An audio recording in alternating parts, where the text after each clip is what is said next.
The rain is falling softly. The room is still. And tonight, I'm here with you again. If you enjoy these quiet nights together, subscribe so I can read to you again tomorrow. By the way, what time is it where you are right now? I always wonder who else is awake with me at this hour. The day the elevator stopped between floors. I almost missed the elevator that morning. My hand reached for the button just as the doors began to close, and they hesitated, then opened again with that small sigh elevators give like they're slightly bothered, but willing. I stepped in and nodded to the woman already inside. She was leaning slightly against the back wall, arms crossed, not impatient, but distant, the way people get when they're in transit. She wore a slate-gray coat, hair pulled back, a canvas tote resting near her feet. We didn't speak. Of course we didn't. Elevators aren't made for talking. They're made for glances at floor numbers and pretending not to notice how close our shoulders are. I pressed the button for the 11th floor. She had already selected 7. The doors closed, the usual hum, the soft jerk of motion. I could hear the faint buzz of the fluorescent light above us and some distant sound music, maybe from one of the floors below. We passed the 3rd floor, then the 4th. At the 5th, the elevator made a small, stuttering sound, not loud, but unusual enough to notice. And then we stopped. No motion, no announcement. Just the kind of silence that feels like a held breath. We waited, both of us standing still, expecting it to resume. It didn't. I looked toward the panel. No flashing lights, no error message, just the soft, unlit glow of stillness. She raised her eyebrows slightly, not alarmed. "Power cut?" she asked. Her voice was calm, almost bored. "Maybe," I said. "Or a system reset." We stood a while longer. Time, in a stopped elevator, does something strange. It stretches, but not evenly. It loops. 5 minutes felt like 1, then 1 like 10. No one pulled out a phone. No one pressed the alarm. Not yet. It didn't feel necessary. Not yet. There was something oddly peaceful about it. No movement, no destination, just air and presence. After a while, she shifted slightly and said, "I never liked elevators." I smiled faintly. I never thought much about them until now. We weren't strangers in the usual way anymore. We were occupants of the same pause, the same breath between floors. I leaned back against the side rail, trying to remember if I'd ever truly done nothing for this long. No scrolling, no checking, no rushing, just being with another human in a quiet box between places. And for reasons I couldn't name, I didn't mind it at all. We stood in that pause for what must have been 20 minutes before anyone spoke again. It wasn't awkward, just quiet. A kind of shared neutrality, like being caught in the middle of a long exhale. She leaned against the opposite railing now, facing me loosely, not directly the way people do when they're not trying to impress, just exist. "You on your way to work?" she asked. "Not really," I said.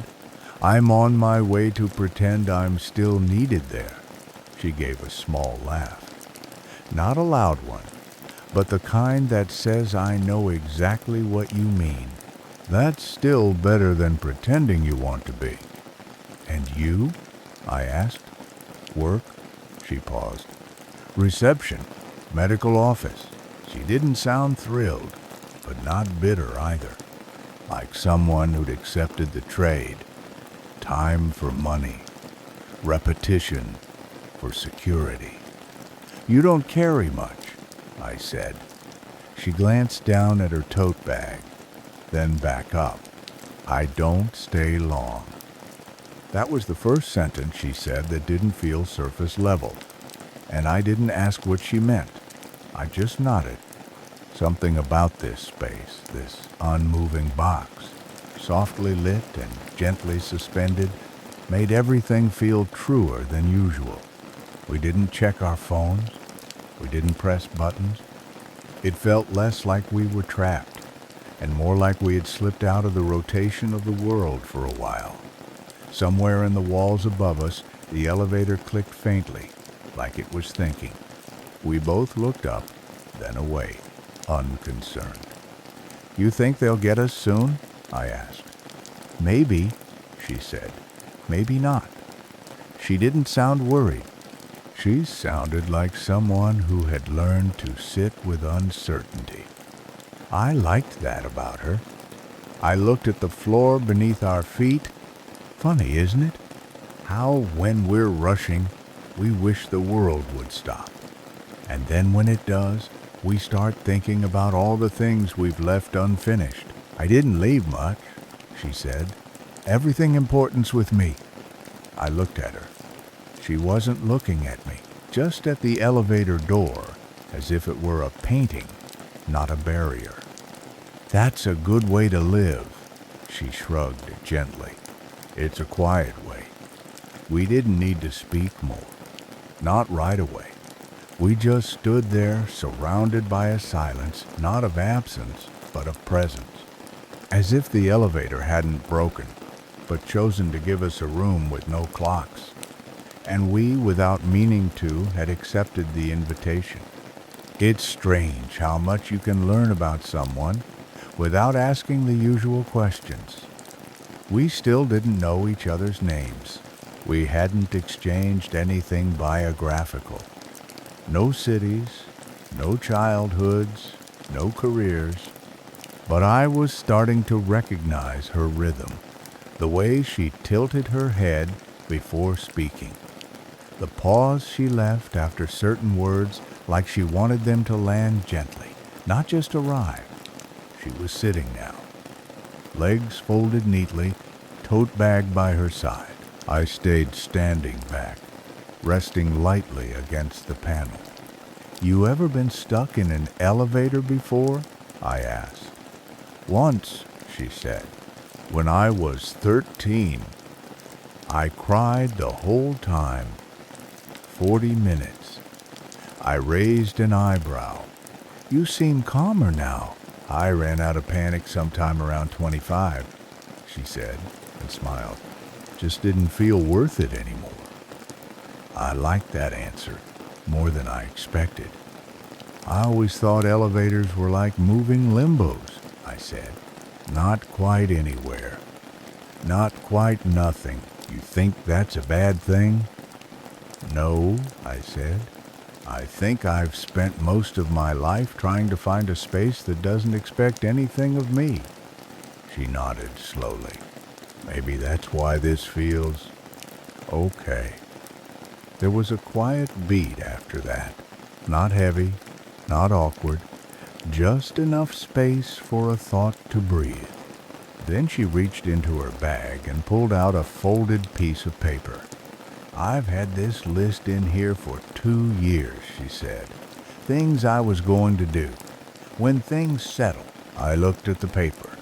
She didn't open it. Have they settled? I asked. She smiled faintly, eyes soft. No, I think life never really does. It just changes temperature. That sentence hung in the air, warm and slow. Can I ask what's on the list? Nothing big, she said.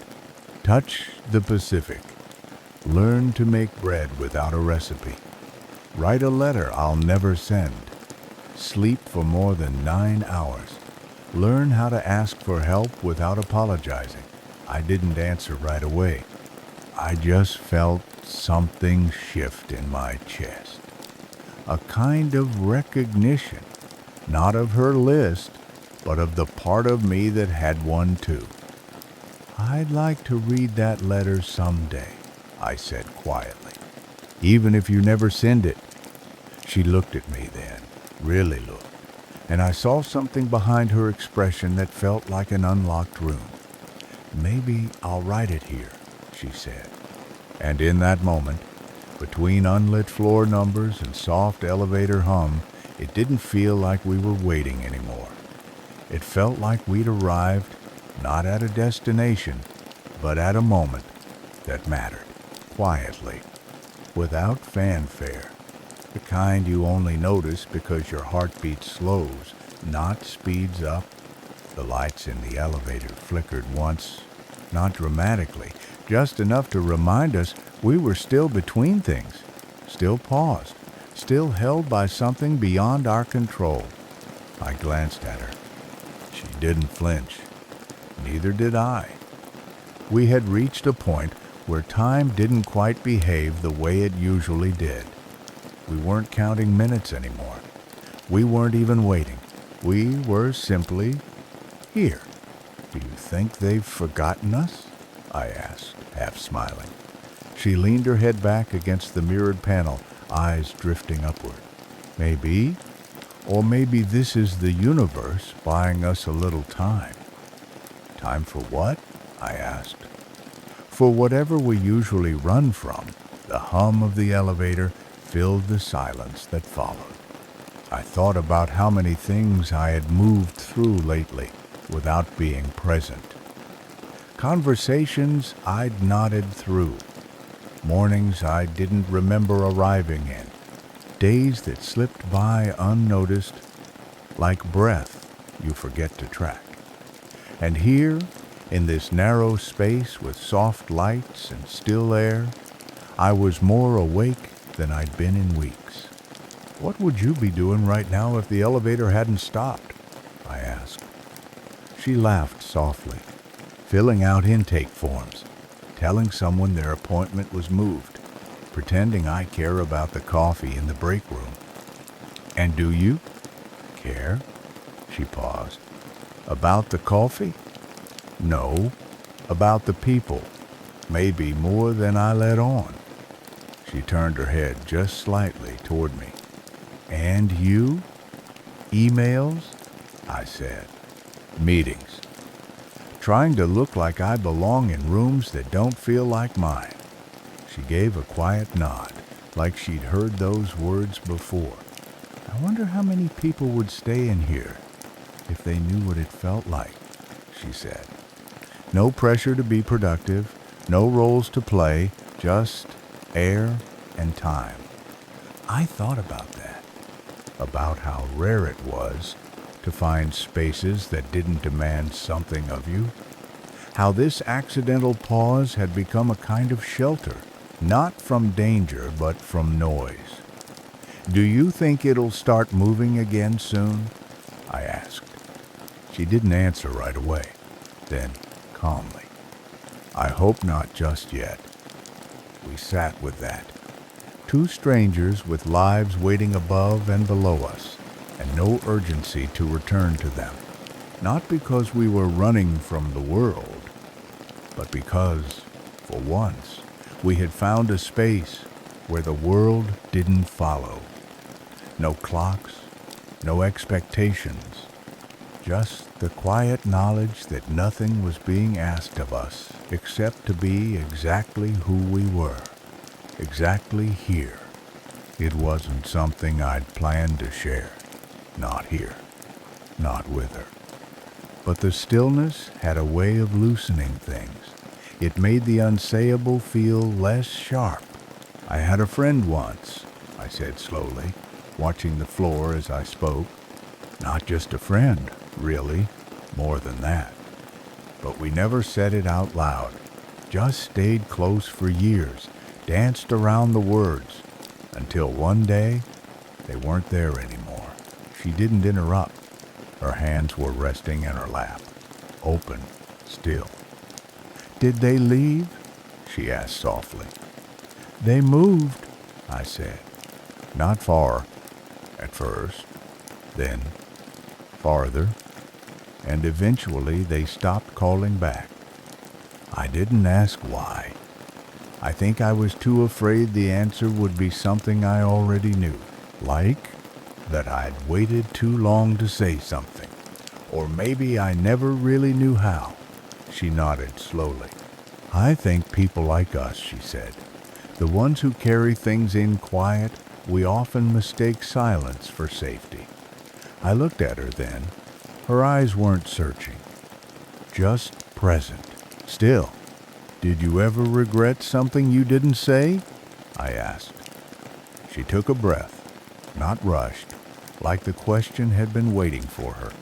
I used to think I'd tell my sister something before she left, she said. Something specific. But I didn't. And then she was gone. And now I wonder if silence is what kept us connected or what kept us apart. The elevator felt even stiller after that. Not heavier, just more aware of itself. Like even the walls were listening. It's strange, I said, how this place feels like the only room I've been in lately where honesty doesn't echo too loud. Maybe because there's no one here to fix what we say, she replied. Just someone to sit with it. I like that. I like that so much I didn't speak for a long moment. Just let the quiet fall again between us. It wasn't uncomfortable. It was kind. And in that moment I thought, maybe that's all some conversations are meant to do. Not heal, not solve, just hold what needs to be said, gently, without asking for anything in return. There was a sound faint, metallic from somewhere above us. A relay clicking into place. A sigh through the ceiling vent. It wasn't loud, but it was enough to change the air in the elevator. She looked up first. I followed. Nothing moved. But the sound had left an imprint, a reminder that this moment, this stillness, had an edge. That sounded like something, I said. She nodded once. Maybe we're next. I didn't say anything for a while. I just stood there, feeling the space that had grown between us over the past however many minutes or hours slowly begin to close. Not because we were drifting apart, but because the pause we had been given was beginning to end.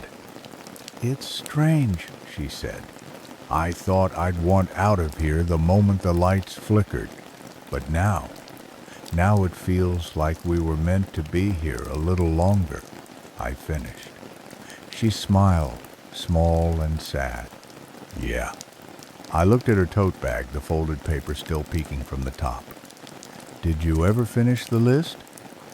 Not yet, she said. But this feels like one of the items. Just not one I knew to write down. She stood now too, slowly, smoothing her coat. Her movements were different than earlier. Less braced, more aware. I realized I'd grown used to her presence in this small, shared silence, used to her voice, her stillness, her way of waiting without watching the clock. What happens when we leave here? I asked. We forget, she said. That's what people do. We get pulled back into noise and movement, deadlines, bright lights. We forget what quiet felt like. I studied the button panel, still blank. I don't want to forget this, I said. Then don't, she said softly. Or, remember enough of it that you come back to yourself when the world gets too loud. There was another sound then, more definite. A shudder, a subtle vibration underfoot. The elevator was waking up, preparing to return us. And yet, nothing in me felt rushed. I looked at her. She was watching me too, not with urgency, just recognition. Two people who'd shared a space outside of everything expected and, for a little while, let that space shape them. Whatever came next, the truth was simple. We'd been exactly where we needed to be, even if we didn't understand why until it was almost over.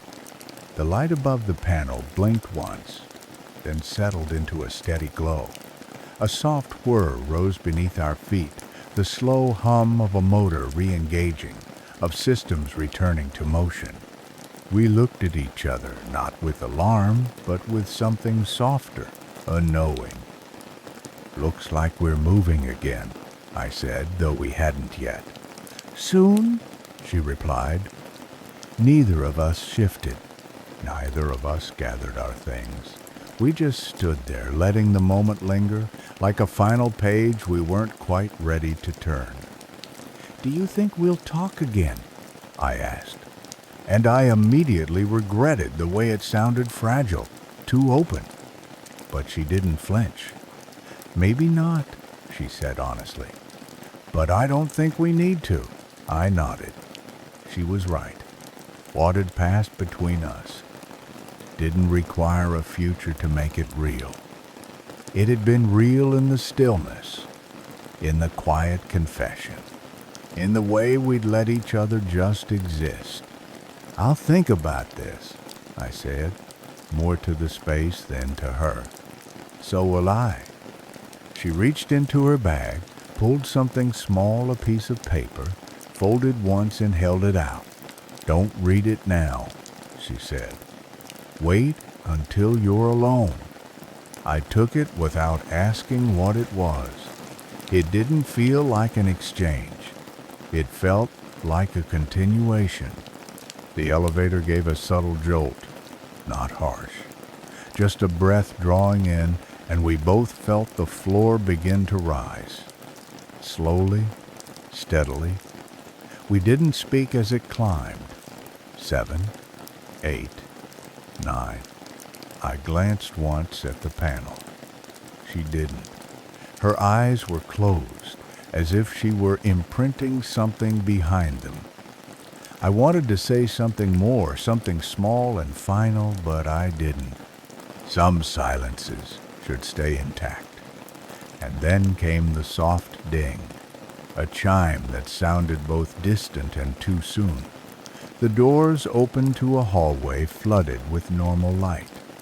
Clean, fluorescent, regular, the kind that doesn't ask you to feel anything. She stepped out first, not hurried, just steady. She turned once, looked back, and said only, "Be kind to the quiet when it finds you again." And then she walked away. I stood there in the elevator, holding the folded note, not ready to return. Not just yet. I waited until that evening to open the note. Not because I was resisting it, but because I wanted the silence again, the kind we'd made together, the kind I hadn't known I needed until the elevator stopped between floors. My apartment was quiet when I returned. I made tea without thinking, moved through the room softly, like the world outside still hadn't fully restarted. I sat by the window as night thickened and finally, carefully, unfolded the paper. It wasn't a letter. Not really. Just a single line, written in that same steady, graceful hand. You were easier to hear when nothing else was speaking. That was it. No name, no farewell. But it landed in me like a warm weight, settling in a place I hadn't known was empty. I read it again and again, and with each reading, it felt less like something she'd said to me and more like something I was supposed to remember about myself, that I had, somewhere along the way, forgotten how to hear my own thoughts. Forgotten how to rest inside a moment without reshaping it. The elevator hadn't trapped us. It had simply offered us something the world rarely does. a place between roles, free of momentum, quiet enough to let us return to ourselves. I didn't see her again. Maybe I never would. But when I stepped into elevators after that, I stopped checking the floor numbers. I listened to the hum. I watched the light change on the walls. I let stillness find me, even if only for a few floors. And sometimes, when the world got too loud, the inbox overflowing, the clock spinning, the noise endless, I'd find a pause. Not always in a lift, sometimes in a walk, sometimes in breath, sometimes in nothing. And in that quiet, I'd hear her again, not as memory, but as presence. You were easier to hear when nothing else was speaking.